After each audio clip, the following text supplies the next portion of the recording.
Ο Γιώργος Καραϊβάς έχει αποκαλυπτικό ρεπορτάζ για το πώς έδρασαν οι ταραξίες. Το σχέδιό τους, από ό,τι φαίνεται, Γιώργο, περιλάμβανε και ρήψεις μολότοφ από αέρος. Και αυτό καταδεικνύει δύο πράγματα, Ρίτσα. Το πρώτο, ότι ήταν πάρα πολύ καλά οργανωμένοι οι αντιεξουσιαστές και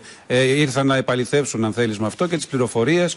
τις προηγούμενες πληροφορίες των αστυνομικών αρχών, ότι είχαν εντατικές προετοιμασίες για μια πολεμική αναμέτρηση με τις αστυνομικές αρχές και για μετατροπή του κέντρου της Αθήνας σε πραγματικό εφιάλτη. Αμέσως λοιπόν, μόλις έπεσε η πρώτη μολότοφ από τα Ράτσα, χθες στα Εξάρχεια, η θερμική κάμερα από το ελικόπτερο της αστυνομίας αποκάλυψε την ύπαρξη ολόκληρου αερομεταφερόμενου τάγματος αναρχικών πάνω στις κορυφές, στις ταράτσες δηλαδή, αρκετών πολυκατοικιών, σε κεντρικούς δρόμους της περιοχής. Σύμφωνα λοιπόν με πληροφορίες του Αντένα, η μοίρα αυτή των υπτάμενων αλεξιπτωτιστών των κομμάντων αναρχικών υπολογίστηκε σε περίπου 300 άτομα που οργάνωσαν αεράμινα αέρος εδάφους, έχοντας στην κατοχή τους εκατοντάδες, αν όχι χιλιάδες, όπως διατείνονται κάποιες αστυνομικές πηγές, μολότοφ. Οι αξιωματικοί δε της αστυνομίας διατείνονται ότι κάποια στιγμή η περιοχή θύμιζε το ρουκετοπόλεμο που γίνεται το Πάσχα στο βροντάδο της Χίου. Είναι χαρακτηριστικό ότι η πλειοψηφία των επιδρομέων από τον ουρανό είχαν καταλάβει τις ταράτσες πολυκατοικιών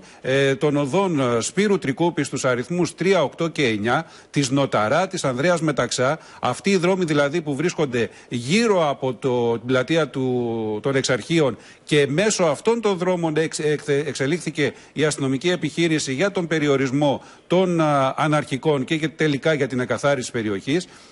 και διαπιστώθηκε ότι τα συγκεκριμένα πολεοδομικά τετράγωνα, στα οποία αναπτύχθηκε η μοίρα αυτή των καταδρομών των αναρχικών, έχουν την ιδιομορφία ότι σχεδόν εφάπτονται και επικοινωνούν μεταξύ τους. Όπως επίσης λέγεται χαρακτηριστικά, οι αναρχικοί έκαναν παρκούρ επιδώντας από τη μία ταράτσα στην άλλη και πετούσαν τις μολότοφ, οδηγώντας κάποια στιγμή τους επικεφαλείς αξιωματικούς των αστυνομικών δυνάμεων και οργανωτές του σχεδιασμού να κατευθυνθούν προς δύο επιλογές. Η πρώτη, να σηκώσουν ελικόπτερο με προβολέα προκειμένου να γίνει η αποκάλυψή τους και να αποθαρρυνθούν ώστε να κατέβουν, και η δεύτερη, από τη στιγμή που είχαν καταγράψει τις πολυκατοικίες με το μεγαλύτερο αριθμό των πελταστών, θα λέγαμε, των εξαρχείων, να καταλάβουν εξεφόδου τα υπερυψωμένα αυτά αμφιθέατρα της μάχης. Όμως επειδή είχαν ήδη αναλάβει τον έλεγχο της περιοχής, και εννοώ στους δρόμους κάτω, και οι σύντροφοί τους με τους οποίους γινόταν οι μάχες είχαν συμπιεστεί σε ένα πολύ μικρό οικοδομικό τετράγωνο και ήταν θέμα χρόνου πια η εκαθάριση και οι συλλήψεις και οι προσαγωγές, δεν έκαναν τίποτα από τα δύο, φοβούμενοι